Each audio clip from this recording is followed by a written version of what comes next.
ਵਾਹਿਗੁਰੂ ਜੀ ਕਾ ਖਾਲਸਾ ਵਾਹਿਗੁਰੂ ਜੀ ਕੀ ਫਤਿਹ।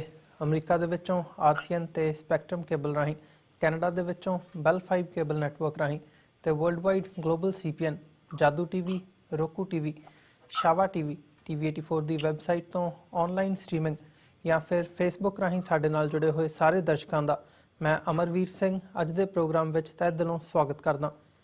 ਵਿਊਅਰਸ, ਸਾਰਿਆਂ ਤੋਂ ਪਹਿਲਾਂ ਤਾਂ ਅੱਜ ਦਾ ਜਿਹੜਾ ਦਿਨ ਹੈ ਮੂਲ ਨਾਨਕ ਸ਼ਾਹੀ ਕੈਲੰਡਰ 2003 ਅਨੁਸਾਰ ਅੱਜ 5 ਦਸੰਬਰ ਦਾ ਦਿਨ 10ਵੇਂ ਪਾਤਸ਼ਾਹ ਗੁਰੂ ਗੋਬਿੰਦ ਸਿੰਘ ਮਹਾਰਾਜ ਦੇ 351ਵੇਂ ਪ੍ਰਕਾਸ਼ ਦਿਹਾੜੇ ਦਾ ਦਿਨ ਹੈ।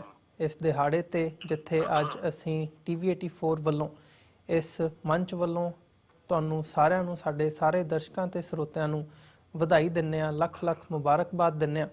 ਉੱਥੇ ਹੀ ਅੱਜ ਦੀ ਜਿਹੜੀ ਡਿਸਕਸ਼ਨ ਹੈ ਇੱਕ ਇਤਿਹਾਸਕ ਪੱਖ ਤੋਂ ਵੱਧ ਕੇ ਅੱਜ ਦੀ ਜਦੋਂ ਅਸੀਂ ਗੱਲ ਕਰਦੇ ਹਾਂ, ਅੱਜ ਦੇ ਹਾਲਾਤਾਂ ਦੀ ਗੱਲ ਕਰਦੇ ਹਾਂ, ਅੱਜ ਸਿੱਖ ਕੌਮ ਕਿੰਨਾ ਹਾਲਾਤਾਂ ਦੇ ਵਿੱਚੋਂ ਲੰਘ ਰਹੀ ਹੈ ਤੇ ਜਿਹੜੀਆਂ ਸਿੱਖ ਪੰਥ ਦੇ ਵਿਰੋਧੀ ਜਿਹੜੀਆਂ ਤਾਕਤਾਂ ਨੇ ਉਹ ਕਿਸ ਤਰੀਕੇ ਦੇ ਨਾਲ ਕਿਹੜੇ ਸੂਖਮ ਹਮਲੇ ਕਰ ਰਹੀਆਂ ਨੇ ਸਿੱਖ ਪੰਥ ਦੇ ਉੱਤੇ, ਸਿੱਖ ਪੰਥ ਦੀ ਨਿਆਰੀ ਹਸਤੀ ਨੂੰ ਢਾਹ ਲਾਉਣ ਦੇ ਲਈ, ਇਸ ਬਾਰੇ ਅੱਜ ਅਸੀਂ ਖਾਸ ਤੌਰ ਤੇ ਵਿਚਾਰ ਚਰਚਾ ਕਰਾਂਗੇ। ਇਸੇ ਦੇ ਨਾਲ ਕੁਝ ਹੋਰ ਇਸ਼ੂਜ਼ ਤੇ ਵੀ ਅਸੀਂ ਗੱਲਬਾਤ ਕਰਾਂਗੇ। ਅੱਜ ਇਹ ਸਾਰੀ ਗੱਲਬਾਤ ਦੇ ਲਈ ਸਾਡੇ ਨਾਲ ਚੰਡੀਗੜ੍ਹ ਤੋਂ ਸਿੱਖ ਹਿਸਟੋਰੀਅਨ, ਇਤਿਹਾਸਕਾਰ doctor Gurdarshan Singh Dhillon phone line ਤੇ ਜੁੜ ਚੁੱਕੇ ਨੇ। ਆਓ ਉਹਨਾਂ ਨਾਲ ਮਿਲ ਕੇ ਅੱਜ ਦੀ ਵਿਚਾਰ ਚਰਚਾ ਦੀ ਸ਼ੁਰੂਆਤ ਕਰਦੇ ਹਾਂ। ਹਾਂਜੀ ਡਾਕਟਰ ਸਾਹਿਬ, ਤੁਹਾਡਾ ਸਵਾਗਤ ਹੈ ਜੀ ਪ੍ਰੋਗਰਾਮ ਦੇ ਵਿੱਚ। ਵਾਹਿਗੁਰੂ ਜੀ ਕਾ ਖਾਲਸਾ, ਵਾਹਿਗੁਰੂ ਜੀ ਕੀ ਫਤਿਹ ਜੀ।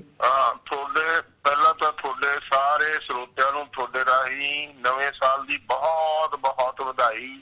ਤੁਹਾਨੂੰ ਵੀ ਡਾਕਟਰ ਢਿੱਲੋਂ ਪਿਤਾ ਦੀ ਦੇ ਜਨਮ ਦਿਨ ਦੀ ਵੀ ਬਹੁਤ ਬਹੁਤ ਮੁਬਾਰਕ ਸਾਰੇ ਸਿੱਖ ਪੰਥ ਨੂੰ ਤੁਹਾਡੇ ਰਾਹੀਂ। ਔਰ ਦੂਸਰੀ ਗੱਲ ਇਹ ਆ ਵੀ ਜਿਹੜਾ ਇਹ ਕੁਛ ਹੋ ਰਿਹਾ ਉਹਦੇ ਵਿੱਚ ਜ਼ਿੰਮੇਵਾਰ ਜਿਹੜੀਆਂ ਤਾਕਤਾਂ ਹੈਗੀਆਂ ਉਹ ਸ਼੍ਰੋਮਣੀ ਅਕਾਲੀ ਦਲ ਬਾਦਲ ਵਾਲਾ ਹੈਗਾ ਜੀ। ਉਹ ਦਾ ਗਲਬਾ ਉਹਨਾਂ ਦਾ ਸ਼੍ਰੋਮਣੀ ਗੁਰਦੁਆਰਾ ਪ੍ਰਬੰਧਕ ਕਮੇਟੀ ਦੇ ਉੱਤੇ ਪੂਰੇ ਤੌਰ ਦੇ ਉੱਤੇ ਆ। ਔਰ ਉਹਨਾਂ ਦੇ ਪਿੱਛੇ ਜਿਹੜੀ ਤਾਕਤ ਚੱਲ ਰਹੀ ਆ ਉਹ RSS ਆ। RSS ਸੰਤ ਸਮਾਜ ਰਾਹੀਂ ਸ਼੍ਰੋਮਣੀ ਗੁਰਦੁਆਰਾ ਪ੍ਰਬੰਧਕ ਕਮੇਟੀ ਤੇ ਅਸਰ ਅੰਦਾਜ਼ ਹੋ ਕੇ ਜਿਹੜੀ 10ਵੇਂ ਪਾਤਸ਼ਾਹ ਦੀ ਪ੍ਰਕਾਸ਼ ਦਿਵਸ ਦੀ ਤਾਰੀਖ ਸੀ 5, ਉਸ ਨੂੰ ਉਹਨਾਂ ਨੇ ਨਾ ਕਬੂਲ ਕਰਕੇ ਉਸ ਦਾ ਜਿਹੜਾ ਜਨਮ ਦਿਹਾੜਾ ਹੈ ਉਹ ਸ਼ਹੀਦੀ ਜਿਹੜੀ ਸਾਹਿਬਜ਼ਾਦਿਆਂ ਦਾ ਸ਼ਹੀਦੀ ਦਿਵਸ ਸੀ ਉਸ ਦੇ ਵਿੱਚ ਫਿਕਸ ਕਰ ਦਿੱਤਾ ਜੀ। ਇਹ ਔਰ ਉਹ ਬਿਕਰਮੀ ਕੈਲੰਡਰ ਦੇ ਮੁਤਾਬਕ ਚੱਲ ਰਹੇ ਆ। ਨਾਨਕ ਸ਼ਾਹੀ ਕੈਲੰਡਰ ਦਾ ਜਿਹੜੀ ਰੂਪ ਰੇਖਾ ਉਹਨਾਂ ਨੇ ਖਤਮ ਕਰਕੇ ਉਸ ਨੂੰ ਭਗਵਾਂਕਰਨ ਕਰ ਦਿੱਤਾ। RSS ਦੇ ਅਸਰ ਅੰਦਾਜ਼ ਦੇ ਵਿੱਚ ਉਹਨਾਂ ਨੇ ਉਸ ਦੀ ਸਾਰੀ ਰੂਪ ਰੇਖਾ ਬਦਲ ਦਿੱਤੀ। ਇਹ ਬੜੀ ਮੰਦਭਾਗੀ ਗੱਲ ਆ। ਮੈਂ ਇੱਥੇ ਇੱਕ ਸਪਸ਼ਟ ਤੌਰ ਦੇ ਉੱਤੇ ਦੱਸਣਾ ਚਾਹੁੰਦਾ, ਜਦੋਂ ਅਸੀਂ ਗੱਲ ਕਰਦੇ ਹਾਂ ਸ਼੍ਰੀ ਅਕਾਲ ਤਖਤ ਸਾਹਿਬ ਦੀ ਤਾਂ ਅਕਾਲ ਤਖਤ ਦੇ ਜਥੇਦਾਰ ਦੀ ਗੱਲ ਕਰਦੇ ਹਾਂ ਜੀ। ਅਕਾਲ ਤਖਤ ਦਾ ਮੌਜੂਦਾ ਜਥੇਦਾਰ ਬਹੁਤ ਸਾਰੀਆਂ ਗੱਲਾਂ ਲਈ ਜ਼ਿੰਮੇਵਾਰ ਆ ਔਰ ਐਡੀ ਵੱਡੀ ਸੀਟ ਦੇ ਉੱਤੇ ਬੈਠ ਕੇ ਉਹ ਝੂਠ ਬੋਲਦਾ। ਜਿਸ ਤਰੀਕੇ ਦੇ ਨਾਲ ਉਹਨਾਂ ਨੇ ਜਿਹੜਾ ਸਾਹਿਬਜ਼ਾਦਿਆਂ ਦਾ ਸ਼ਹੀਦੀ ਦਿਹਾੜਾ ਸੀ ਉਸ ਦੇ ਉੱਤੇ ਉਹਨਾਂ ਨੇ ਕਿਹਾ ਵੀ ਕੋਈ ਵੀ ਸਿਆਸੀ ਕਾਨਫਰੰਸ ਨਹੀਂ ਲੱਗ ਸਕਦੀ, ਲੇਕਿਨ ਹੁਣ ਜਿਹੜਾ ਮਾਘੀ ਦਾ ਮੇਲਾ ਆਉਣ ਵਾਲਾ ਹੈ ਉਸ ਦੇ ਉੱਤੇ ਉਹ ਕਹਿ ਰਹੇ ਉੱਥੇ ਲੱਗ ਸਕਦੀਆਂ ਹੈ। ਔਰ ਜਿਹੜੀ ਅਕਾਲੀ ਦਲ ਹੀ ਆ ਉਹਨਾਂ ਦੀ ਆਹੀ ਬਾਦਲ ਅਕਾਲੀ ਦਲ ਉਹ ਉੱਥੇ ਲਾਉਣ ਜਾ ਰਹੇ ਆ। ਤੋ ਇਸ ਕਿਸਮ ਦੀ ਅਦਲਾ ਬਦਲੀ, ਇਸ ਕਿਸਮ ਦਾ ਝੂਠ, ਇਸ ਕਿਸਮ ਦੀਆਂ ਗੱਲਾਂ ਕਰਨੀਆਂ ਸ਼ੋਭਾ ਨਹੀਂ ਦਿੰਦਾ। ਐਡੇ ਬੜੇ ਇੰਸਟੀਟਿਊਸ਼ਨ ਦੇ ਉੱਤੇ ਤੁਸੀਂ ਬੈਠ ਕੇ ਮਤਲਬ ਕਦੇ ਕੁਛ ਕਰੋ ਫਿਰ ਉਸੇ ਨੂੰ ਉਲਟਾ ਦਿਓ। ਇਸੇ ਤਰੀਕੇ ਨਾਲ ਪਹਿਲਾਂ ਕੀਤਾ ਜਿਹੜਾ ਰਾਮ ਰਹੀਮ ਉਸ ਨੂੰ ਮਾਫ ਕੀਤਾ। ਤੋ ਇਹ ਸਾਰੀਆਂ ਜਿਹੜੀਆਂ ਗੱਲਾਂ ਹੈਗੀਆਂ ਇਹ ਨਹੀਂ ਸ਼ੋਭਾ ਦਿੰਦੀ ਆ।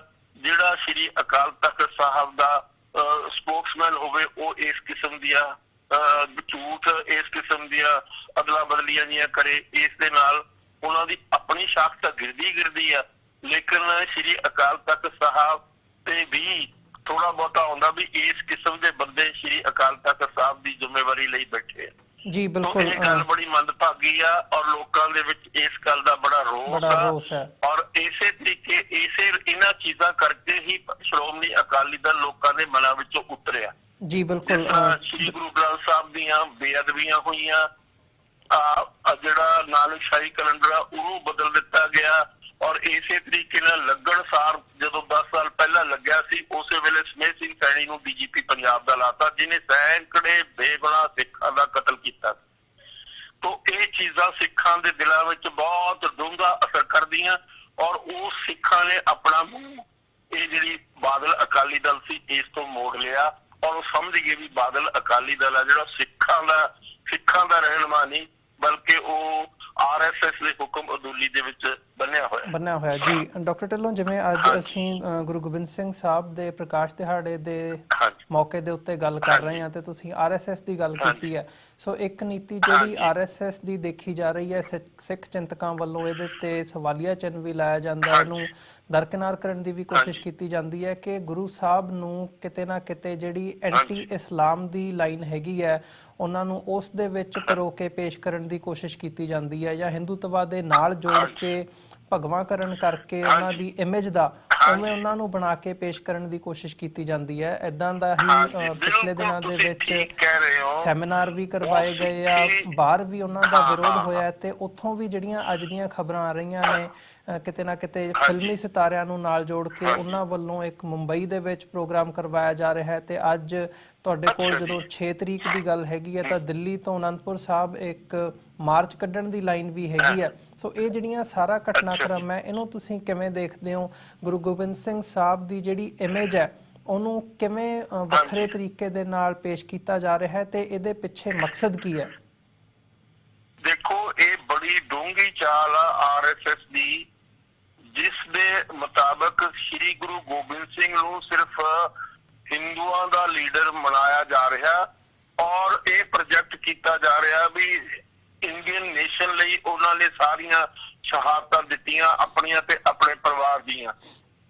ਗੁਰੂ ਦਾ ਜਿਹੜਾ ਵਿਜ਼ਨ ਆ ਉਹ ਕਿਸੇ ਟੈਰੀਟਰੀ ਦੇ ਵਿੱਚ ਕਨਫਾਈਨ ਨਹੀਂ, ਉਹ ਯੂਨੀਵਰਸਲ ਵਿਜ਼ਨ ਹੈ ਸਾਰੇ ਗੁਰੂਆਂ ਸਾਹਿਬਾਨ ਦਾ, ਗੁਰੂ ਨਾਨਕ ਤੋਂ ਲੈ ਕੇ 10ਵੇਂ ਪਾਤਸ਼ਾਹ ਤੱਕ, ਔਰ ਸ੍ਰੀ ਗੁਰੂ ਗ੍ਰੰਥ ਸਾਹਿਬ ਦੇ ਵਿੱਚ ਵੀ। ਉਹਦੇ ਵਿੱਚ ਪਲੂਰਲਿਜ਼ਮ, ਸਾਰੇ ਧਰਮਾਂ ਨੂੰ, ਸਾਰੇ ਕਲਚਰਸ ਨੂੰ, ਸਾਰੀਆਂ ਚੀਜ਼ਾਂ ਨੂੰ ਅਕੋਮੋਡੇਸ਼ਨ ਆ ਉੱਤੇ।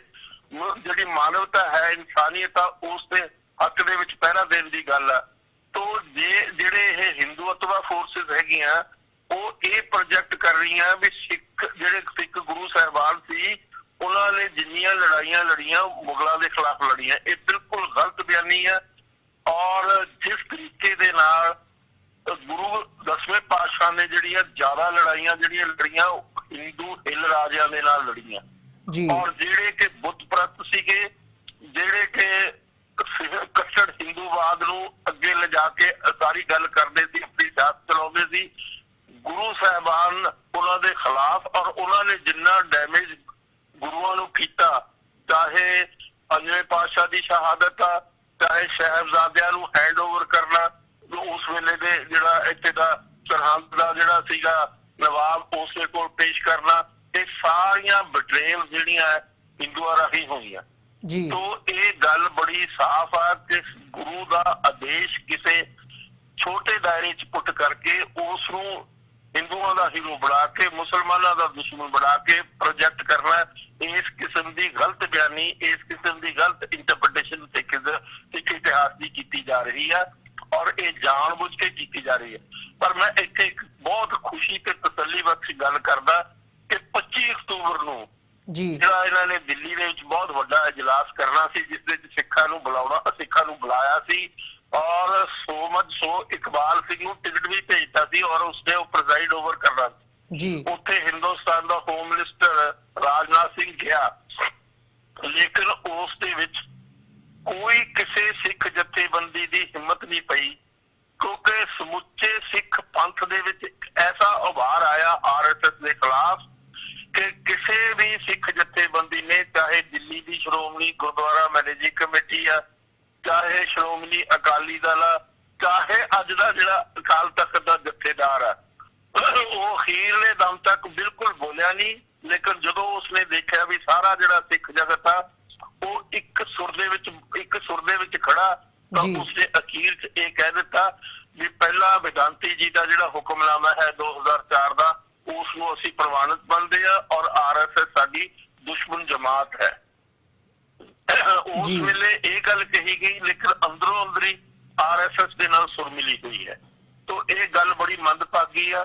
ਸਿੱਖ ਇਸ ਨੂੰ ਸਮਝਦੇ ਆ ਔਰ ਇੱਥੇ ਦਾ ਸਿੱਖ ਹੁਣ ਬੜੀ ਤਸੱਲੀ ਵਾਲੀ ਗੱਲ ਆ, ਜਿਸ ਤਰ੍ਹਾਂ 25 ਅਕਤੂਬਰ ਨੂੰ ਸੁਚੇਤ ਸੀ, ਅੱਜ ਵੀ ਉਹ ਸੁਚੇਤ ਆ। ਇਹਨਾਂ ਦੇ ਨਾਲ ਨਹੀਂ, ਇਹਨਾਂ ਦੀਆਂ ਸਾਰੀਆਂ ਚਾਲਾਂ ਨੰਗੀਆਂ ਹੋ ਰਹੀਆਂ। ਜੀ ਡਾਕਟਰ ਢਿੱਲੋਂ, ਤੁਹਾਨੂੰ ਲੱਗਦਾ ਜਿਸ ਹਿਸਾਬ ਨਾਲ ਇਹ ਸਾਰਾ ਦਾਇਰਾਕਾਰ ਜਾਂ ਇੱਕ ਵਿਉਂਤਬੰਦੀ ਦੇ ਥੱਲੇ ਇਹ ਕੀਤਾ ਜਾ ਰਿਹਾ ਹੈ, ਸਮਾਗਮ ਕਰਵਾਏ ਜਾ ਰਹੇ ਨੇ ਪੰਜਾਬ ਤੋਂ, ਜਦੋਂ ਅਸੀਂ ਬਾਹਰ ਦੀ ਗੱਲ ਦੇਖਦੇ ਹਾਂ ਤੇ ਜਿਹੜੇ ਸੈਲੀਬ੍ਰਿਟੀਜ਼ ਹੈਗੀਆਂ ਨੇ, ਫਿਲਮੀ ਸਿਤਾਰੇ ਨੇ, ਹ੍ਰਿਤਿਕ ਰੋਸ਼ਨ ਤੋਂ ਲੈ ਕੇ ਹੋਰ ਕਈਆਂ ਦੇ ਨਾਮ ਇਹਦੇ ਵਿੱਚ ਸਾਹਮਣੇ ਆਉਂਦੇ ਨੇ ਜਿਨ੍ਹਾਂ ਤੋਂ ਮੈਸੇਜ ਦਿਵਾਏ ਜਾ ਰਹੇ ਨੇ, ਸੋ ਉਹਦਾ ਸੰਗਤ ਦੇ ਉੱਪਰ ਕੀ ਅਸਰ ਪੈਂਦਾ ਹੈ, ਜਾਂ ਜਿਹੜੀ ਸੰਗਤ ਦੀ ਲਾਈਨ ਹੈਗੀ ਹੈ ਉਹ ਪੰਥ ਨਾਲੋਂ ਡੇਵੀਏਟ ਹੋ ਕੇ ਕਿਤੇ ਨਾ ਕਿਤੇ ਉਹ RSS ਦੇ ਨਾਲ ਜਾ ਕੇ ਜੁੜਦੀ ਹੈ? ਦੇਖੋ, ਜਿਹੜੀ ਰਾਸ਼ਟਰੀ ਸਿੱਖ ਸੰਗਤ ਦਾ ਤਾਂ ਉਹ ਤਾਂ RSS ਦੀ ਬਣੀ ਘੜੀ ਇੱਕ ਆਰਗੇਨਾਈਜੇਸ਼ਨ ਆ, ਜਿਸ ਦਾ ਸਿੱਖਾਂ ਦੇ ਨਾਲ ਕੋਈ ਲੈਣਾ ਦੇਣਾ ਨਹੀਂ। ਕੋਸ਼ਿਸ਼ ਉਹ ਬੜੀ ਕਰ ਰਹੇ ਹੈ, ਪਰ ਉਹਨਾਂ ਦੀ ਕੋਈ ਗੱਲ ਬਣਦੀ ਦਿਖਦੀ ਨਹੀਂ, ਕਿਉਂਕਿ ਜਿਹੜਾ ਵੀ ਸਿੱਖ ਪਹਿਰਾਵੇ ਦੇ ਵਿੱਚ RSS ਦੇ ਵਿੱਚ ਖੜਾ ਹੁੰਦਾ, ਸਿੱਖ ਉਸ ਤੋਂ ਮੂੰਹ ਮੋੜਦੇ ਆ। ਇਹ ਗੱਲ ਤਾਂ 25 ਅਕਤੂਬਰ ਨੂੰ ਸਾਖਸ਼ਾਤ ਸਾਹਮਣੇ ਆ ਗਈ ਸਾਰੇ ਹਿੰਦੁਸਤਾਨ ਦੇ ਵਿੱਚ। ਔਰ ਜੋ ਇੰਨਾ ਜ਼ੋਰ ਲਾ ਕੇ, ਇੰਨਾ ਪੈਸਾ ਲਾ ਕੇ, ਇੰਨਾ ਉਹਨਾਂ ਦਾ ਪ੍ਰੋਪੇਗੈਂਡੇ ਦੇ ਬਾਵਜੂਦ ਵੀ ਸਿੱਖ ਉਸ ਜਗ੍ਹਾ ਤੇ, ਉਸ ਇਜਲਾਸ ਦੇ ਵਿੱਚ ਗਏ ਨਹੀਂ, ਦਿੱਲੀ ਦੇ ਜੀ। ਤੋਂ ਇਸ ਗੱਲੋਂ ਇਹਨਾਂ ਨੂੰ ਜਿਹੜੀਆਂ RSS ਤੇ ਖਾਸ ਤੌਰ ਤੇ ਜਿਹੜਾ ਪ੍ਰਕਾਸ਼ ਸਿੰਘ ਬਾਦਲ ਦੇ ਗਰੁੱਪ ਆ, ਉਸ ਨੂੰ ਬੇਚੈਨੀ ਹੋਈ ਆ। 2 ਦਿਨ ਹੋ ਗਏ ਸੁਖਵੀਰ ਬਾਦਲ ਨੇ ਇੰਟਰਵਿਊ ਦਿੱਤੀ ਹੈ ਇੱਥੇ ਦੇ ਰਮੇਸ਼ ਵਿਨਾਇਕ, ਜਿਹੜਾ ਰੈਜ਼ੀਡੈਂਟ ਐਡੀਟਰ ਆ, ਸੀਨੀਅਰ ਰੈਜ਼ੀਡੈਂਟ ਐਡੀਟਰ ਆ ਹਿੰਦੁਸਤਾਨ ਟਾਈਮਜ਼ ਦਾ। ਉਸ ਨੇ ਇਹ ਗੱਲ ਕਹੀ ਹੈ ਕਿ ਅਸੀਂ ਮੁੜ ਕੇ ਸਿੱਖ ਏਜੰਡਾ ਲੈਣ ਜਾ ਰਹੇ ਹਾਂ। ਔਰ ਉਹਦਾ ਮਤਲਬ ਕੀ ਹੈ ਵੀ ਪਹਿਲਾਂ ਤੁਸੀਂ ਐਂਟੀ ਸਿੱਖ ਸੀ, ਹੁਣ ਤੁਸੀਂ ਸਿੱਖ ਏਜੰਡਾ ਲੈਣ ਜਾ ਰਹੇ ਹੋ ਜੀ। ਮਤਲਬ ਕਹਿਣ ਦਾ ਇਹ ਆ ਵੀ ਉਹ ਵੀ ਇਹ ਗੱਲ, ਜਿਸ ਤਰ੍ਹਾਂ ਆਰਟੀਕਲ 25B ਦੀ, ਜਿਸ ਦੇ ਵਿੱਚ ਕਿ ਸਿੱਖਾਂ ਨੂੰ ਹਿੰਦੂਇਜ਼ਮ ਦੇ ਨਾਲ ਕਲੱਬ ਕੀਤਾ ਹੋਇਆ, ਵੀ ਉਸ ਤੋਂ ਅੱਡ ਕਰਾਉਣ ਦੀ ਗੱਲ ਸੁਖਵੀਰ ਨੇ ਕਹੀ ਹੈ ਵੀ ਅਸੀਂ ਉੱਥੇ ਵੀ ਉਠਾਵਾਂਗੇ, ਪਾਰਲੀਮੈਂਟ ਦੇ ਵਿੱਚ ਇੱਕ ਪ੍ਰਾਈਵੇਟ ਬਿੱਲ ਵੀ ਲੈ ਕੇ ਜਾਵਾਂਗੇ ਔਰ ਸਪੋਰਟ ਮਸਟਰ ਕਰਾਂਗੇ ਦੂਸਰੀਆਂ ਪਾਰਟੀਆਂ ਦੀ ਵੀ, ਤਾਂ ਕਿ ਉਹ ਪਾਸ ਹੋ ਸਕੇ ਪਾਰਲੀਮੈਂਟ ਦੇ ਵਿੱਚ। ਇਸ ਨੂੰ ਕਹਿਣਾ ਪੈ ਰਿਹਾ, ਜਦ ਕਿ 10 ਸਾਲ ਜਦੋਂ ਪੰਜਾਬ ਦੇ ਵਿੱਚ ਹਕੂਮਤ ਕੀਤੀ, ਹਰ ਪਹਿਲੂ ਦੇ ਉੱਤੇ ਸਿੱਖਾਂ ਦੀ ਮੁਖਾਲਫਤ ਕੀਤੀ, ਸਿੱਖਾਂ ਨੂੰ ਖਤਮ ਕਰਨ ਦੀ ਕੋਸ਼ਿਸ਼ ਕੀਤੀ, ਸਿੱਖਾਂ ਦੇ ਉੱਤੇ ਜ਼ੁਲਮੋ ਸਿਤਮ ਕੀਤਾ ਔਰ ਗੁਰੂ ਗ੍ਰੰਥ ਸਾਹਿਬ ਦੀ ਬੇਅਦਬੀ ਕੀਤੀ, ਨਾਨਕਸ਼ਾਹੀ ਕੈਲੰਡਰ ਨੂੰ ਖਤਮ ਕੀਤਾ ਔਰ ਸਮੇਤ ਸਿੰਘ ਸੈਣੀ ਵਰਗੇ ਅਫਸਰਾਂ ਨੂੰ ਅੱਗੇ ਲਿਆ ਕੇ ਖੜਾ ਕਰਕੇ ਸਿੱਖਾਂ ਤੇ ਜ਼ੁਲਮੋ ਸਿਤਮ ਕੀਤਾ। ਇਹ ਮਤਲਬ ਇਹਨਾਂ ਬੰਦਿਆਂ ਦੀ ਕਰਤੂਤ ਇਹ ਆ। ਹੁਣ ਕਿਉਂਕਿ ਲੋਕ ਇਹਨਾਂ ਨੂੰ ਨਕਾਰ ਚੁੱਕੇ ਆ, ਖਾਸ ਤੌਰ ਤੇ ਸਿੱਖ, ਤਾਂ ਹੁਣ ਦੁਬਾਰਾ ਫਿਰ ਸਿੱਖਾਂ ਨੂੰ ਭਰਮਾਉਣ ਦੀ, ਸਿੱਖਾਂ ਨੂੰ ਭੁਲੇਖਿਆਂ ਵਿੱਚ ਪਾਉਣ ਦੀ ਕੋਸ਼ਿਸ਼ ਕਰ ਰਹੇ ਆ। ਪੂਰੀ 1 ਕੁਆਟਰ ਪੇਜ ਦੀ ਇਸ ਦੀ ਇੰਟਰਵਿਊ ਦੇ ਵਿੱਚ ਬਾਰ-ਬਾਰ ਇਸ ਨੇ ਇਹੀ ਗੱਲ ਕਹੀ ਆ ਵੀ ਅਸੀਂ ਸਿੱਖ ਏਜੰਡਾ ਲੈਣ ਜਾ ਰਹੇ ਹਾਂ, ਅਸੀਂ ਸਿੱਖ ਏਜੰਡੇ ਤੇ ਕੰਮ ਕਰਾਂਗੇ, ਅਸੀਂ ਆਰਟੀਕਲ 25B ਦੇ ਉੱਤੇ ਬਿੱਲ ਪੇਸ਼ ਕਰਾਂਗੇ ਪਾਰਲੀਮੈਂਟ ਦੇ ਵਿੱਚ। ਜੀ ਬਿਲਕੁਲ ਡਾਕਟਰ ਢਿੱਲੋਂ, ਜਿਵੇਂ ਤੁਸੀਂ ਬਿਆਨ ਕੀਤਾ ਕਿ RSS ਤੇ ਕਿਤੇ ਨਾ ਕਿਤੇ ਜਿਹੜੀ ਅਕਾਲੀ ਦਲ ਬਾਦਲ ਦੀ ਨੀਤੀ ਵੀ ਹੈ, ਉਹ ਵੀ ਸਿੱਖ ਪੰਥ ਦੇ ਵਿਰੋਧ ਦੇ ਵਿੱਚ ਜਾ ਕੇ ਹੀ ਭੁਗਤਦੀ ਦਿਸਦੀ ਹੈ ਇਸ ਸਮੇਂ ਦੇ ਵਿੱਚ। ਤੇ ਜੇ ਅੱਜ ਅਸੀਂ ਇੱਕ ਹੋਰ ਇਸ਼ੂ ਮੈਂ ਤੁਹਾਡੇ ਨਾਲ ਡਿਸਕਸ ਕਰਨਾ ਚਾਹੁੰਦਾ, ਪਿਛਲੇ ਦਿਨਾਂ ਦੇ ਵਿੱਚ ਟੋਰਾਂਟੋ ਤੋਂ 15 ਗੁਰਦੁਆਰਾ ਸਾਹਿਬਾਨਾਂ ਨੇ ਇਹ ਐਲਾਨ ਕੀਤਾ ਕਿ ਉਹਨਾਂ ਵੱਲੋਂ ਭਾਰਤ ਦਾ ਕੋਈ ਵੀ ਨੁਮਾਇੰਦਾ ਗੁਰਦੁਆਰਾ ਸਾਹਿਬ ਦੀ ਸਟੇਜ ਦੇ ਉੱਤੇ ਵੈਲਕਮ ਨਹੀਂ ਹੋਵੇਗਾ। ਸੋ ਜਿਹੜਾ ਇਹ ਇੱਕ ਕਦਮ ਚੁੱਕਿਆ ਗਿਆ ਟੋਰਾਂਟੋ ਦੇ ਗੁਰਦੁਆਰਾ ਸਾਹਿਬਾਨਾਂ ਵੱਲੋਂ, ਉਹਦਾ ਇੰਡੀਆ ਦੇ ਵਿੱਚ ਕਾਫੀ ਰਿਐਕਸ਼ਨ ਵੀ ਦੇਖਣ ਨੂੰ ਮਿਲਿਆ, ਕਾਫੀ ਵਿਰੋਧਤਾ ਵੀ ਹੋਈ ਹੈ ਉਸ ਗੱਲ ਦੀ। ਤੇ ਅੱਜ ਜਿਹੜੇ ਮੈਂਬਰ ਪਾਰਲੀਮੈਂਟ ਹੈਗੇ ਆ ਰਵਨੀਤ ਬਿੱਟੂ, ਉਹਨਾਂ ਵੱਲੋਂ ਵੀ ਇੰਡੀਅਨ ਪਾਰਲੀਮੈਂਟ ਦੇ ਵਿੱਚ ਇਹ ਇਸ਼ੂ ਚੁੱਕਿਆ ਗਿਆ। ਸੋ ਇਸ ਮੁੱਦੇ ਦੇ ਉੱਪਰ ਤੁਸੀਂ ਕੀ ਕਹਿਣਾ ਚਾਹੁੰਦੇ ਹੋ ਤੇ ਕੀ ਗੁਰਦੁਆਰਾ ਸਾਹਿਬਾਨਾਂ ਵੱਲੋਂ ਜਿਹੜਾ ਇਹ ਫੈਸਲਾ ਲਿਆ ਗਿਆ ਸਿੱਖ ਨੁਕਤਾ ਨਿਗਾਹ ਤੋਂ ਉਹ ਜਾਇਜ਼ ਹੈ? ਇਸੇ ਇਸ਼ੂ ਦੇ ਉੱਤੇ ਮੈਂ 4 ਚੈਨਲਾਂ ਤੇ ਗਿਆ, ਜਸ ਟੀਵੀ ਦੇ ਚੈਨਲ ਤੇ ਵੀ ਗਿਆ, TV 18 ਤੇ ਵੀ ਗਿਆ, ਇੰਡੀਆ ਨਿਊਜ਼ ਤੇ ਵੀ ਗਿਆ ਔਰ ਹਿੰਦੁਸਤਾਨ ਟਾਈਮਜ਼ ਦਾ ਆਪਣੀ ਵੈਬਸਾਈਟ ਚੱਲਦੀ ਹੈ ਉਸ ਤੇ ਵੀ ਗਿਆ। ਮੈਂ ਖੁੱਲੇ ਤੌਰ ਦੇ ਉੱਤੇ ਸਪੋਰਟ ਕੀਤੀ ਆ ਉਹਨਾਂ ਦੇ ਰੈਜ਼ੋਲੂਸ਼ਨ ਕਿ ਬਿਲਕੁਲ ਮੁਨਾਸਿਬ, ਬਿਲਕੁਲ ਠੀਕ ਉਹਨਾਂ ਨੇ ਰੈਜ਼ੋਲੂਸ਼ਨ ਪਾਸ ਕੀਤਾ ਔਰ ਉਸ ਨੂੰ ਇੱਥੇ ਦਾ ਜਿਹੜਾ ਇੰਡੀਅਨ ਮੀਡੀਆ ਤੋੜ ਮੋੜ ਕੇ ਪੇਸ਼ ਕਰ ਰਿਹਾ ਵੀ ਕਿਸੇ ਨੂੰ ਗੁਰਦੁਆਰੇ ਚ ਲਿਜਾਣ ਦੀ ਇਜਾਜ਼ਤ ਨਹੀਂ। ਹਾਲਾਂਕਿ ਉਹਨਾਂ ਨੇ ਕਲੀਅਰ ਕੀਤਾ ਕਿ ਕੋਈ ਬੰਦਾ ਮਤਲਬ ਗੁਰਦੁਆਰੇ ਵਿੱਚ ਜਾ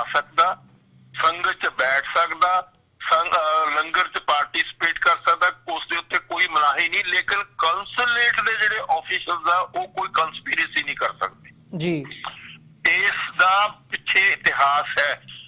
ਜਿਹੜਾ ਕਨਿਸ਼ਕਾ ਹਵਾਈ ਜਹਾਜ਼ ਸੀ ਉਹ ਕਿਸ ਤਰੀਕੇ ਨਾਲ ਗਿਰਾਇਆ ਗਿਆ, ਔਰ ਸੌਫਟ ਟਾਰਗੇਟ ਜਿਹੜੀ ਕਿਤਾਬ ਆ ਉਸ ਦੇ ਵਿੱਚ ਇੰਡੀਅਨ ਕੌਂਸੂਲੇਟ ਨੂੰ ਐਕਸਪੋਜ਼ ਕੀਤਾ ਗਿਆ ਕਿ ਉਹਨਾਂ ਨੇ ਇਸ ਦੀ ਕਿਸ ਤਰ੍ਹਾਂ ਕਨਸਪੀਰੇਸੀ ਕੀਤੀ ਔਰ ਇਸ ਦੇ ਵਿੱਚ ਕਿਹੜੇ ਆਫੀਸ਼ੀਅਲ ਜਿਹੜੇ ਸੀ ਉਹ ਇਨਵੋਲਵਡ ਸੀ। ਜੀ ਜਦੋਂ ਮੈਂ ਉੱਥੇ ਗਿਆ ਤਾਂ ਕਾਂਗਰਸ ਵਾਲਿਆਂ ਨੇ, ਬੀਜੇਪੀ ਵਾਲਿਆਂ ਨੇ ਔਰ ਜਿਹੜਾ ਬਾਦਲ ਅਕਾਲੀ ਦਲ ਦੇ ਨੁਮਾਇੰਦੇ ਆ ਉਹਨਾਂ ਨੇ ਮੇਰੀ ਪੂਰੀ ਮੁਖਾਲਫਤ ਕੀਤੀ। ਉਹ ਕਹਿਣ ਲੱਗੇ ਵੀ ਇਹ ਸਾਰੀ ਚੀਜ਼ ਤਾਂ ਕੀਤੀ ਜਾ ਰਹੀ ਆ ਤਾਂ ਕਿ ਜਿਹੜਾ ਉਹ ਲੜਕਾ ਫੜਿਆ ਹੋਇਆ ਉਸਦੇ ਮੁਖਾਲਫਤ ਕੀਤੀ ਜਾ ਰਹੀ ਹੈ। ਮੈਂ ਕਿਹਾ ਉਹ ਜਿਹੜਾ ਹੈ ਉਹ ਅਲੈਜਡ ਕ੍ਰਿਮੀਨਲ ਆ, ਨਾ ਕਿ ਕ੍ਰਿਮੀਨਲ। ਉਸ ਦਾ ਦੋਸ਼ ਕੋਰਟ ਦੇ ਵਿੱਚ ਪ੍ਰੂਵ ਹੋਏਗਾ। ਕੋਰਟ ਦੇ ਪਹਿਲਾਂ ਉਸ ਨੂੰ ਦੋਸ਼ੀ ਕਰਾਰ ਨਹੀਂ ਦਿੱਤਾ ਜਾ ਰਿਹਾ, ਬਲਕਿ ਉਸ ਦੀਆਂ ਹਿਊਮਨ ਰਾਈਟਸ ਵਾਇਲੇਸ਼ਨਸ ਹੋ ਰਹੀਆਂ, ਉਸ ਦੇ ਉੱਤੇ ਤਸ਼ੱਦਦ ਹੋ ਰਿਹਾ, ਉਸ ਨੂੰ ਟੌਰਚਰ ਕੀਤਾ ਜਾ ਰਿਹਾ, ਉਸ ਨੂੰ ਫਿਜ਼ੀਕਲੀ ਹਾਰਮ ਕੀਤਾ ਜਾ ਰਿਹਾ ਉਸ ਬੰਦੇ ਨੂੰ। ਤੋ ਇਹ ਗੱਲ ਬਹੁਤ ਵੱਡੀ ਇੰਪੋਰਟੈਂਟ ਗੱਲ ਆ। ਔਰ ਜਿਹੜੀ ਕਾਉਂਸਲੇਟ ਆ ਉਹ ਕਹਿੰਦੇ ਜੀ ਕਾਉਂਸਲੇਟ ਦਾ ਪ੍ਰੂਫ। ਮੈਂ ਕਿਹਾ ਜਦੋਂ ਕੰਸਪੀਰੇਸੀ ਕਰਦਾ ਕੋਈ ਬੰਦਾ ਸੀਕ੍ਰੇਟ ਤਰੀਕੇ ਨਾਲ ਉਹਦੇ ਪ੍ਰੂਫ ਥੋੜਾ ਹੁੰਦੇ ਆ ਜੀ। ਤੋ ਇਸ ਕਰਕੇ ਫਿਰ ਕਹਿੰਦੇ ਜੀ ਕਨਿਸ਼ਕਾ ਦਾ ਸਿੱਖਾਂ ਨੇ, ਮੈਂ ਕਿਹਾ ਸਿੱਖਾਂ ਸਭ ਤੋਂ ਵੱਡੀ ਟ੍ਰਾਇਲ ਕੈਨੇਡੀਅਨ ਕ੍ਰਿਮੀਨਲ ਹਿਸਟਰੀ ਦੇ ਵਿੱਚ ਹੋਈ ਆ ਉਸੇ ਦੀ ਕਨਿਸ਼ਕਾ ਦੀ ਜੀ, ਔਰ ਸਭ ਤੋਂ ਐਕਸਪੈਂਸਿਵ ਹੋਈ ਆ। ਉਸ ਦੇ ਵਿੱਚ ਇੱਕ ਵੀ ਸਿੱਖ ਨੂੰ ਦੋਸ਼ੀ ਨਹੀਂ ਠਹਿਰਾਇਆ ਗਿਆ। ਜਿਹੜੀ ਸੌਫਟ ਟਾਰਗੇਟ ਕਿਤਾਬ ਆ ਉਸ ਦੇ ਵਿੱਚ ਕੌਂਸੂਲੇਟ ਨੂੰ ਦੋਸ਼ੀ ਠਹਿਰਾਇਆ ਗਿਆ, ਉਹਨਾਂ ਦੇ ਨਾਂ ਵੀ ਦਿੱਤੇ ਗਏ ਆ ਔਰ ਉਹ ਕਿਤਾਬ ਹਿੰਦੁਸਤਾਨ 'ਚ ਬੈਨ ਕਰ ਦਿੱਤੀ ਗਈ ਜੀ। ਜੇ ਉਹਨਾਂ ਦੇ ਵਿੱਚ ਇੰਨੀ ਸਫਾਈ ਸੀ ਤਾਂ ਉਹ ਕਿਤਾਬ ਨੂੰ ਬੈਨ ਕਰਨ ਦੀ ਕੀ ਜ਼ਰੂਰਤ ਸੀ। ਤੋ ਇਹ ਸਾਰੀ ਦੀ ਸਾਰੀ ਚੀਜ਼ ਆ ਜਿਹੜੀ ਇਹ ਬੜੀ ਮਤਲਬ ਖਤਰਨਾਕ ਆ ਔਰ ਬੜੀ ਘਾਤਕ ਆ। ਸਿੱਖਾਂ ਨੂੰ ਹਰ ਪਹਿਲੂ ਦੇ ਉੱਤੇ ਬਦਨਾਮ ਕਰਨ ਦੀ ਕੋਸ਼ਿਸ਼ ਇਸ ਮਸਲੇ ਤੇ ਵੀ ਹਿੰਦੁਸਤਾਨ ਦੇ ਮੀਡੀਆ ਨੇ, ਜਿਹਦੇ ਵਿੱਚ ਬਾਦਲ ਅਕਾਲੀ ਦਲ ਪੂਰੇ ਤੌਰ ਤੇ ਉੱਤੇ ਇਨਵੋਲਡ ਆ ਬਿੱਟੂ ਨੇ ਤਾਂ ਹੋਣਾ ਹੀ ਹੈ ਕਿਉਂਕਿ ਇਹ ਤਾਂ ਕਾਂਗਰਸ ਦਾ ਇੱਕ ਜਮੂਰਾ ਹੈ। ਤੋ ਇਸ ਕਿਸਮ ਦੇ ਨਾਲ ਸਿੱਖਾਂ ਨੂੰ ਬਾਹਰਲੇ ਖਾਸ ਤੌਰ ਤੇ ਸਿੱਖਾਂ ਨੂੰ ਬਦਨਾਮ ਕਰਨ ਦੀ ਕੋਸ਼ਿਸ਼ ਕੀਤੀ ਜਾਂਦੀ ਹੈ ਜੀ। ਔਰ ਸਿੱਖ ਪ੍ਰੋਡਕਟਿਵ ਸਿਟੀਜ਼ਨ ਆ। ਸਿੱਖ ਕਿਸੇ ਵੀ ਦੁਨੀਆ ਦੇ ਹਿੱਸੇ 'ਚ ਗਿਆ ਉਸਨੇ ਕੰਟਰੀਬਿਊਟ ਕੀਤਾ for the welfare of that state ਔਰ ਦੈਟ ਟੈਰੀਟਰੀ। ਸਿੱਖਾਂ ਨੇ ਕਦੇ ਕੋਈ ਕ੍ਰਾਈਮ ਨਹੀਂ ਕੀਤੇ। ਸਿੱਖਾਂ ਨੇ ਬਲਕਿ ਬੜੀ ਤਸੱਲੀ ਬਖਸ਼ ਗੱਲ ਆ, ਜਿੱਥੇ ਵੀ ਕੋਈ ਆਪਦਾ ਆਈ ਆ ਚਾਹੇ ਤਾਂ ਉਹ ਮੈਨ ਮੇਡ ਆ ਚਾਹੇ ਉਹ ਕਮਿਊਨਲ ਐਂਗਲ ਤੋਂ ਰੋਹਿੰਗਾਸ ਦੀ ਗੱਲ ਹੀ ਤੁਸੀਂ ਲੈ ਲਓ, ਕਿੱਥੇ ਅਰਥਕੁਏਕ ਆਏ ਆ, ਕਿੱਥੇ ਫੈਮਿਨਸ ਆਏ ਆ, ਉੱਥੇ ਸਿੱਖ ਜਥੇਬੰਦੀਆਂ ਗਈਆਂ ਵਾਲੰਟੀਅਰ ਕਰਕੇ ਔਰ ਉਹਨਾਂ ਨੇ ਆਪਣਾ ਨਾਂ ਨਹੀਂ ਪ੍ਰੋਜੈਕਟ ਕੀਤਾ। ਉਹਨਾਂ ਨੇ ਉੱਥੇ ਦੇ ਲੋਕ ਜਿਹੜੇ ਸਫਰ ਕਰ ਰਹੇ ਸੀ ਉਹਨਾਂ ਦੀ ਨਿਸ਼ਕਾਮ ਸੇਵਾ ਕੀਤੀ ਆ। ਉਹਨਾਂ ਨੂੰ ਕੱਪੜੇ ਵੀ ਦਿੱਤੇ ਆ, ਉਹਨਾਂ ਨੂੰ ਰੋਟੀ ਪਾਣੀ ਵੀ ਦਿੱਤਾ। ਉਸ ਤੋਂ ਇਲਾਵਾ ਉਹਨਾਂ ਨੂੰ ਸ਼ੈਲਟਰ ਲਈ ਟੈਂਟ ਵੀ ਪ੍ਰੋਵਾਈਡ ਕੀਤੇ ਆ ਤਾਂ ਕਿ ਉਹਨਾਂ ਨੂੰ ਗਰਮੀ ਸਰਦੀ ਤੋਂ ਬਚਾਇਆ ਜਾ ਸਕੇ। ਇਹ ਗੱਲ ਬਹੁਤ ਵੱਡੀ ਆ। ਇਸ ਦੇ ਨਾਲ ਸਿੱਖਾਂ ਦਾ, ਸਿੱਖੀ ਦਾ ਇਮੇਜ ਦੁਨੀਆ ਦੇ ਵਿੱਚ ਵਧਿਆ। ਇਹ ਇਸ ਗੱਲ ਦੇ ਨਾਲ ਹਿੰਦੁਸਤਾਨ ਦੇ ਜਿਹੜੇ ਛੋਟੀ ਨਜ਼ਰ ਦੇ ਲੋਕ ਆ ਉਹਨਾਂ ਨੂੰ ਬੜੀ ਤਕਲੀਫ ਹੋਈ ਆ ਵੀ ਸਿੱਖਾਂ ਦਾ ਐਡਾ ਬੜਾ ਇਮੇਜ ਬਣਿਆ, ਫੋਟੋਆਂ ਲੱਗੀਆਂ ਅਖਬਾਰਾਂ ਦੇ ਵਿੱਚ ਔਰ ਇਸੇ ਤਰੀਕੇ ਨਾਲ ਟੀਵੀ ਚੈਨਲਸ ਨੇ ਵੀ ਥੋੜਾ ਦਿਖਾਇਆ, ਉਸ ਨੂੰ ਦਿਖਾਉਣਾ ਪਿਆ ਉਹਨਾਂ ਨੂੰ ਜੀ। ਤੋ ਇਹ ਗੱਲ ਸਿੱਖ ਵਿਸ਼ਾਲ ਦਿਲ ਵਾਲੇ ਆ। ਸਿੱਖੀ ਇਸ ਗੱਲ ਦਾ ਸੰਕੇਤ ਦਿੰਦੀ ਆ ਵੀ ਜਿੱਥੇ ਵੀ ਕੋਈ ਬੰਦਾ ਦੁੱਖ ਤਕਲੀਫ ਦੇ ਵਿੱਚ ਆ, ਜਿਸਦੇ ਕੋਈ ਸੰਕਟ ਆ, ਚਾਹੇ ਨੈਚੁਰਲ ਆ ਚਾਹੇ ਅਨਨੈਚੁਰਲ ਆ, ਉਹਨਾਂ ਲੋਕਾਂ ਦੀ ਮਦਦ ਕਰਨੀ ਚਾਹੀਦੀ ਆ ਔਰ ਉਹਨਾਂ ਦੇ ਨਾਲ ਖੜਾ ਹੋਣਾ ਚਾਹੀਦਾ। ਉਸੇ ਆਦੇਸ਼ ਨੂੰ ਲੈ ਕੇ ਸਾਰੀ ਦੁਨੀਆ ਦੇ ਜਿਹੜੇ ਵਾਲੰਟੀਅਰ ਸਿੱਖ ਹੈਗੇ ਆ ਉਹ ਜਿੱਥੇ ਵੀ ਆਪਦਾ ਆਉਂਦੀ ਆ, ਚਾਹੇ ਉਹ ਮੈਨ ਮੇਡ ਆ, ਚਾਹੇ ਉਹ ਕਮਿਊਨਲ ਐਂਗਲ ਤੋਂ ਆ, ਚਾਹੇ ਉਹਦੇ 'ਚ ਚਾਹੇ ਕੋਈ ਵੀ ਆ, ਚਾਹੇ ਮੁਸਲਮਾਨ ਆ, ਚਾਹੇ ਹਿੰਦੂ ਆ, ਚਾਹੇ ਈਸਾਈ ਆ, ਚਾਹੇ ਕੋਈ ਵੀ ਆ, ਉਹਦੇ ਅਫਰੀਕਾ ਤੱਕ ਗਏ ਆ ਸਿੱਖ। ਉਹਨਾਂ ਦੀ ਜਾ ਕੇ ਉਹਨਾਂ ਦੀ ਮਦਦ ਕਰਦੇ ਆ। ਹਾਂਜੀ ਜੀ ਬਿਲਕੁਲ, ਤੁਹਾਨੂੰ ਤਾਂ ਜ਼ਿਆਦਾ ਪਤਾ ਜੀ। ਉਹਨਾਂ ਦੀ ਹਰ ਕਿਸਮ ਦੀ ਮਦਦ ਕੀਤੀ ਆ, ਉਹਨਾਂ ਦੇ ਨਾਲ ਸਹਾਈ ਹੋਏ ਆ, ਉਹਨਾਂ ਦੇ ਨਾਲ ਖੜੇ ਹੋਏ ਦੁੱਖ ਤਕਲੀਫ ਦੇ ਵਿੱਚ ਔਰ ਜੋ ਕੁਝ ਕਰ ਸਕਦੇ ਸੀ ਆਪਣੇ ਸਾਧਨਾਂ ਨਾਲ ਕਿਸੇ ਕਿਸਮ ਦੀ ਸਪੋਰਟ ਸਰਕਾਰ ਦੀ ਨਹੀਂ ਉਹਨਾਂ ਨੂੰ ਮਿਲੀ। ਬਾਵਜੂਦ ਇਸ ਗੱਲ ਦੇ ਉਹਨਾਂ ਨੇ ਆਪ ਪੈਸਾ ਇਕੱਠਾ ਕਰਕੇ, ਸਮੱਗਰੀ ਇਕੱਠੀ ਕਰਕੇ ਉਹਨਾਂ ਦੀ ਹਰ ਕਿਸਮ ਦੀ ਹੈਲਪ ਕੀਤੀ ਆ। ਇਹ ਗੱਲ ਬੜੀ ਤਸੱਲੀ ਦੇਣ ਵਾਲੀ ਆ। ਇਸੇ ਨਾਲ ਸਿੱਖੀ ਦਾ ਫੈਲਾਅ ਹੋਏਗਾ, ਇਸੇ ਨਾਲ ਸਿੱਖੀ ਵਧੇ ਫੁੱਲੇਗੀ ਔਰ ਇਹ ਹਿੰਦੂਆਂ ਮਹੱਤਵਾ ਫੋਰਸਿਸ ਨੂੰ ਨਹੀਂ ਸੌਣ ਦੀ ਗੱਲ ਹੈ ਜੀ। ਡਾਕਟਰ ਉਹ ਢਿੱਲੋਂ ਇਸ ਗੱਲ ਜਾਂਦੇ ਤੇ ਬਹੁਤ ਤਕਲੀਫ ਮਹਿਸੂਸ ਕਰਦੇ ਆ, ਖਾਸ ਤੌਰ ਤੇ ਪ੍ਰਕਾਸ਼ ਸਿੰਘ ਬਾਦਲ ਦਾ ਗਰੁੱਪ ਵੀ ਜਿਹੜਾ ਹਿੰਦੂਵਾਦੀ ਗਰੁੱਪ ਆ ਉਹਨੂੰ ਵੀ ਤਕਲੀਫ ਹੁੰਦੀ। ਡਾਕਟਰ ਢਿੱਲੋਂ ਜਾਂਦੇ ਜਾਂਦੇ ਮੈਂ ਇੱਕ ਸਵਾਲ ਤੁਹਾਡੇ ਕੋਲੋਂ ਪੁੱਛਣਾ ਚਾਹੂੰਗਾ, ਜਿਵੇਂ ਇਹ ਜਿਹੜਾ ਟੋਰਾਂਟੋ ਦੀਆਂ ਗੁਰਦੁਆਰਾ ਪ੍ਰਬੰਧਕ ਕਮੇਟੀਆਂ ਵੱਲੋਂ ਫੈਸਲਾ, ਜਿਹੜਾ ਇਹ ਟੋਰਾਂਟੋ ਦੀਆਂ ਓਨਟਾਰੀਓ ਦੀਆਂ ਗੁਰਦੁਆਰਾ ਪ੍ਰਬੰਧਕ ਕਮੇਟੀਆਂ ਵੱਲੋਂ ਫੈਸਲਾ ਲਿਆ ਗਿਆ, ਇਸੇ ਤਰ੍ਹਾਂ ਦੇ ਉੱਪਰ ਇੰਗਲੈਂਡ ਦੇ ਵਿੱਚ ਵੀ ਜਿਹੜੀਆਂ ਜਥੇਬੰਦੀਆਂ ਹੈਗੀਆਂ ਨੇ ਉਹ ਕੰਮ ਕਰ ਰਹੀਆਂ ਨੇ, ਉਹਨਾਂ ਦੀ ਸਟੇਟਮੈਂਟ ਵੀ ਆਈ ਹੈ ਵੀ ਅਸੀਂ ਵੀ ਜਿਹੜੇ ਇੰਡੀਅਨ ਅਧਿਕਾਰੀ ਹੈਗੇ ਆ ਜਾਂ ਕੌਂਸੂਲੇਟ ਦੇ ਹੋਣ ਜਾਂ ਉਹਨਾਂ ਦੇ ਹੋਰ ਨੁਮਾਇੰਦੇ ਹੋਣ, ਉਹਨਾਂ ਨੂੰ ਸਟੇਜ ਦੇ ਉੱਪਰ ਉਹਨਾਂ ਦਾ ਬਾਈਕਾਟ ਕਰਨ ਦਾ ਅਸੀਂ ਫੈਸਲਾ ਲਵਾਂਗੇ। ਤੇ ਇਦਾਂ ਦਾ ਹੀ ਰੁਝਾਨ ਅਮਰੀਕਾ ਦੇ ਵਿੱਚ ਵੀ ਦੇਖਣ ਨੂੰ ਮਿਲ ਰਿਹਾ ਹੈ। ਸੋ ਆਉਣ ਵਾਲੇ ਸਮੇਂ ਦੇ ਵਿੱਚ ਤੁਹਾਨੂੰ ਲੱਗਦਾ ਵੀ ਇੱਕ ਪਾਸੇ ਇੰਡੀਅਨ ਗਵਰਨਮੈਂਟ ਹੋਊਗੀ ਤੇ ਇੱਕ ਪਾਸੇ ਬਾਹਰਲੇ ਜਿਹੜੇ ਸਿੱਖ ਨੇ ਉਹ ਹੋਣਗੇ, ਕੰਪਲੀਟ ਇਹ ਆਮੋ ਸਾਹਮਣੇ ਜਿਹੜੇ ਹੋਣ ਦੀ ਲਾਈਨ ਹੈ ਉਹ ਬਣਦੀ ਦਿਸ ਰਹੀ ਹੈ ਤੁਹਾਨੂੰ? ਦੇਖੋ, ਸਿੱਖ ਤਾਂ ਆਪਣਾ ਕਿਰਦਾਰ ਕਰ ਰਹੇ ਆ, ਮਾਨਵਤਾ ਦੀ ਸੇਵਾ ਕਰ ਰਹੇ ਆ, ਜਿਸ ਖਿੱਤੇ 'ਚ ਹੈਗੇ ਆ ਉੱਥੇ ਆਪਣਾ ਰੋਟੀ ਰੋਜ਼ੀ ਕਮਾ ਕੇ ਉੱਥੇ ਦੀ ਇਕਨੋਮੀ ਨੂੰ ਇੰਪਰੂਵ ਕਰ ਰਹੇ ਆ, ਡਿਵੈਲਪ ਕਰ ਰਹੇ ਆ। ਇਹ ਉਹਨਾਂ ਦਾ ਇਮੇਜ ਬਣ ਰਿਹਾ, ਜਿਸ ਤਰ੍ਹਾਂ ਕੈਨੇਡਾ ਦੇ ਵਿੱਚ ਬਹੁਤ ਖੂਬਸੂਰਤ ਇਮੇਜ ਬਣਿਆ ਹੋਇਆ ਉਹਨਾਂ ਦਾ। ਲੋਕ ਉਹਨਾਂ ਨੂੰ ਐਕਸੈਪਟ ਕਰਦੇ ਆ, ਲੋਕ ਉਹਨਾਂ ਨੂੰ ਐਪਰੀਸ਼ੀਏਟ ਕਰਦੇ ਆ, ਲੋਕ ਸਮਝਦੇ ਆ ਵੀ ਸਾਡੀ ਡਿਵੈਲਪਮੈਂਟ ਦੇ ਵਿੱਚ ਅਮਰੀਕਾ 'ਚ ਵੀ, ਸਾਰੀ ਦੁਨੀਆ ਦੇ ਵਿੱਚ ਸਿੱਖ ਇਸੇ ਤਰੀਕੇ ਨਾਲ ਕਰ ਰਹੇ, ਸਿੰਗਾਪੁਰ ਦੇ ਵਿੱਚ, ਆਸਟ੍ਰੇਲੀਆ ਦੇ ਵਿੱਚ, ਸਾਰੀ ਦੁਨੀਆ ਦੇ ਵਿੱਚ। ਤੋ ਉਸ ਗੱਲ ਦੀ ਤਕਲੀਫ ਜਿਹੜੀ ਆ ਹਿੰਦੂਵਾਦੀ ਫੋਰਸਿਸ ਨੂੰ ਬਹੁਤ ਜ਼ਿਆਦਾ ਹੋ ਰਹੀ ਹੈ, ਔਰ ਉਹ ਉਹਨਾਂ ਦਾ ਇਮੇਜ ਹਰ ਹਾਲਤ ਦੇ ਵਿੱਚ ਵਿਗਾੜਨਾ ਚਾਹੁੰਦੇ ਆ ਜੀ, ਔਰ ਉਸ ਲਈ ਉਹ ਕਨਸਪੀਰੇਸੀ ਕਰਦੇ ਆ, ਇੰਟ੍ਰੀਗ ਕਰਦੇ। ਤਾਂ ਮੈਂ ਤਾਂ ਖੁੱਲੇ ਤਰੀਕੇ ਨਾਲ ਇਹ ਗੱਲ ਖੁੱਲੇ ਤਰੀਕੇ ਨਾਲ ਕਹਿਣਾ ਕਿ ਸਿੱਖ ਤਾਂ ਬਹੁਤ ਹੀ ਕੰਟਰੀਬਿਊਟਿੰਗ ਪ੍ਰੋਡਕਟਿਵ ਲੋਕ ਹੈਗੇ ਆ। ਹਿੰਦੁਸਤਾਨ ਲਈ ਵੀ ਬਹੁਤ ਕੁਝ ਕੀਤਾ ਸਿੱਖਾਂ ਨੇ, ਅੱਜ ਵੀ ਕਰ ਰਹੇ ਆ ਜੀ। ਸਾਰੀ ਹਿੰਦੁਸਤਾਨ ਦੀ ਅਨਾਜ ਦੀ ਪੈਦਾਵਾਰ 80% ਪੰਜਾਬ ਕੰਟਰੀਬਿਊਟ ਕਰ ਰਿਹਾ, ਔਰ ਪੰਜਾਬ ਦਾ ਕਿਸਾਨ ਖੁਦਕੁਸ਼ੀ ਕਰ ਰਿਹਾ। ਤਾਂ ਸਿੱਖਾਂ ਨੇ ਤਾਂ ਬਹੁਤ, ਸਿੱਖਾਂ ਨੇ ਹਰ ਫਰੰਟ ਤੇ ਇਸ ਮੁਲਕ ਦੀ ਵੀ ਸੇਵਾ ਕੀਤੀ ਆ, ਔਰ ਬਾਹਰਲੇ ਮੁਲਕਾਂ ਦੀ ਵੀ ਜਿੱਥੇ ਵਸ ਰਹੇ ਆ ਉੱਥੇ ਸੇਵਾ ਕਰ ਰਹੇ ਆ। ਉਹ ਵਿਚਾਰੇ ਕੀ ਕਰ ਸਕਦੇ ਆ? ਉਹ ਤਾਂ ਉੱਥੇ ਨੂੰ ਕੰਟਰੀਬਿਊਟ ਹੀ ਕਰ ਰਹੇ ਆ, ਔਰ ਉਹ ਜਿਹੜੇ ਉੱਥੇ ਦੇ ਵਸਿੰਦੇ ਆ ਉਹਨਾਂ ਨੂੰ ਐਪਰੀਸ਼ੀਏਟ ਕਰ ਰਹੇ ਆ। ਇਸ ਗੱਲ ਦੀ ਤਕਲੀਫ ਹੋ ਰਹੀ ਆ।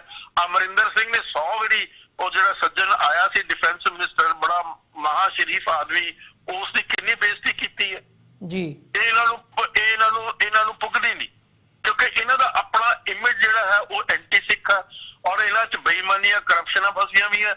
ਜਿਹੜੇ ਸਿੱਖ ਸਾਫ਼ ਸੁਥਰਾ ਇਮੇਜ ਦੁਨੀਆ 'ਚ ਸਿੱਖੀ ਦਾ ਬਣਾ ਰਹੇ ਆ, ਉਹ ਇਹਨਾਂ ਨੂੰ ਕਬੂਲ ਨਹੀਂ। ਇਹ ਹਾਲਾਤ ਆ, ਜੈਲਸੀ ਇਹਨਾਂ ਨੂੰ ਹੋਈ ਵੀ ਆ, ਔਰ ਇਹ ਛੋਟੀਆਂ ਜੈਲਸੀ, ਛੋਟੀਆਂ ਗੱਲਾਂ ਦੇ ਵਿੱਚ ਕੁੜਦੇ ਆ, ਔਰ ਸਿੱਖਾਂ ਨੂੰ ਕੰਡੈਮ ਕਰਦੇ ਆ, ਸਿੱਖਾਂ ਦਾ ਇਮੇਜ ਵਿਗਾੜਨ ਦੀ ਕੋਸ਼ਿਸ਼ ਕਰਦਾ, ਜਿਸ ਤਰ੍ਹਾਂ ਬਿੱਟੂ ਨੇ ਕੀਤਾ। ਉਹ ਬਿੱਟੂ ਆ ਇਹ ਜਿਸ ਨੇ ਇੱਕ ਫ੍ਰੈਂਚ ਕੁੜੀ ਨੂੰ ਛੇੜਿਆ ਸੀ ਔਰ ਇਹ ਸਕੂਲ 'ਚੋਂ ਕੱਢਿਆ ਗਿਆ ਸੀ ਜੀ।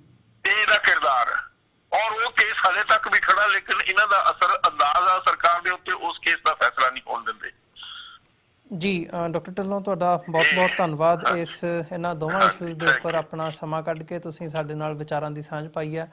ਮੈਂ ਸਵਾਲ ਤਾਂ ਕੁਝ ਹੋਰ ਵੀ ਸੀ, ਪਰ ਅੱਜ ਸਮਾਂ ਨਹੀਂ ਇਜਾਜ਼ਤ ਦਿੰਦਾ ਅਸੀਂ ਗੱਲਬਾਤ ਨੂੰ ਹੋਰ ਅੱਗੇ ਲੈ ਕੇ ਜਾਈਏ। ਅੱਜ ਦੇ ਸ਼ੋਅ ਦੇ ਵਿੱਚ ਤੁਹਾਡੇ ਕੋਲੋਂ ਇੱਥੇ ਹੀ ਇਜਾਜ਼ਤ ਚਾਹਾਂਗੇ ਜੀ। ਤੁਹਾਡਾ ਬਹੁਤ ਧੰਨਵਾਦ।